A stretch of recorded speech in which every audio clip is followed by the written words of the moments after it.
Hi అండి. Methi chapati are methi paratha ఎలా చేసుకోవాలో చూపిస్తున్నాను. చాలా మెత్తగా వచ్చినాయి. టేస్ట్ కూడా చాలా బాగుంటుంది. మీరు ఒకసారి ట్రై చేయండి.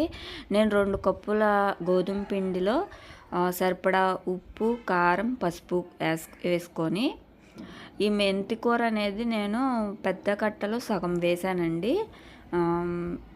మీ పిండికి తగ్గట్టు మీరు మెంతికూరని అనేది యాడ్ చేసుకోండి. కడిగి కట్ చేసి వేసుకోవాలి.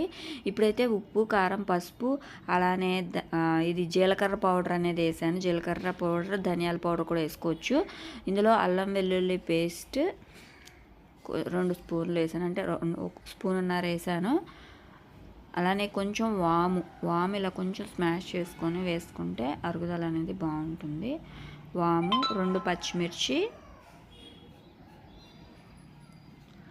అలానే మెంతాకు అనేది కొంచెం కడిగి వేసాను అనమాట. కొంచెం ఆయిల్ కూడా వేసుకోవాలి. మెంతాకు అనేది కడుక్కొని ఇలా చిన్నగా కట్ చేసుకోవాలి. ఆకు చిన్నగా ఉంటే డైరెక్ట్ వేసుకోవచ్చు, కొంచెం పెద్దగా ఉంటే ఇలాగ చిన్నగా కట్ చేసుకొని వేసుకొని ఈ ఆకు ఈ పదార్థాలన్నీ పిండికి బాగా కలిసే విధంగా కలుపుకోవాలన్నమాట. స్మాష్ చేసుకోవాలి, పిండికి బాగా పట్టించాలి ఇదంతాను. అప్పుడే టేస్ట్ అనేది బాగుంటుంది.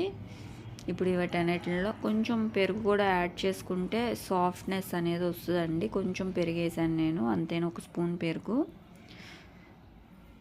వేసుకొని మొత్తం అంతా పిండికి కలిసే విధంగా బాగా కలుపుకోవాలి. ఇప్పుడు నార్మల్ గోధుమ పిండితో చపాతీలే కాకుండా అప్పుడప్పుడు ఇలాగ ట్రై చేయండి. పిల్లలు ఇష్టంగా తింటారు. మెంతి కూర ఇష్టపడిన వాళ్ళు ఇలా చపాతీ చేసి ఈ విధంగా చేసి పెట్టండి, వాళ్ళు తింటారు. ఇవి మెంతి కూరతో చేసినట్టే ఉండదు, చాలా టేస్ట్గా ఉంటుంది. ఎందుకంటే అల్లం వెల్లుల్లి పేస్ట్ అన్నీ వేసాం కాబట్టి. ఇలాగ మొత్తం ఈ పదార్థాలన్నీ పిండికి బాగా పట్టించేసేసి కొంచెం వాటర్ యాడ్ చేసుకుంటూ చపాతీ పిండి ఏ విధంగా అయితే కలుపుకుంటామో అలాగా కలుపుకోవాలి, అంతేను. ఈ పిండి కలపటంలోనే ఉంటుందండి టేస్ట్ మొత్తము కూడాను. ఇలాగ మొత్తం ఉప్పు కూడా కలవాలి కదండి. ఉప్పు మొత్తం అంతా కలిసే విధంగా కలుపుకొని పిండికి మొత్తం పట్టించేసేసి ఇప్పుడు వాటర్ యాడ్ చేసుకుంటూ చపాతీ ముద్దల్లో కలపాలన్నమాట, అంతేను, ఏమీ లేదు. కొంచెం ఆయిల్ ఎలాగో వేసాం కదండి, ఇష్టమైతే లాస్ట్లో వేసుకోవచ్చు. ఇదిగోండి చపాతీ ముద్దల్లే కలిపేసుకొని పిండి వేసుకుంటూ ఇలాగ ఫోల్డ్ చేసుకొని చపాతీలు నార్మల్ చపాతీలు ఎలా అయితే చేసుకుంటామో అలా చేసుకోవటమే.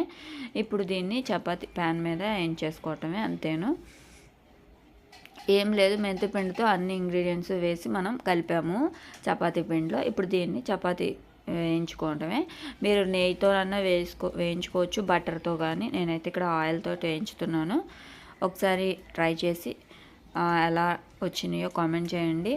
మీకు ఈ వీడియో నచ్చితే ప్లీజ్ లైక్ అయితే చేయండి, ఛానల్ అయితే సబ్స్క్రైబ్ చేసుకోండి, అంతేను. ఇలాగా 2 వైపులా వేయించేసుకుంటే సరిపోతుంది. చాలా టేస్టీగా, ఎంతో ఆరోగ్యంగా మీరు ఇలా చేసుకోండి. నచ్చితే ప్లీజ్ లైక్. Thank you.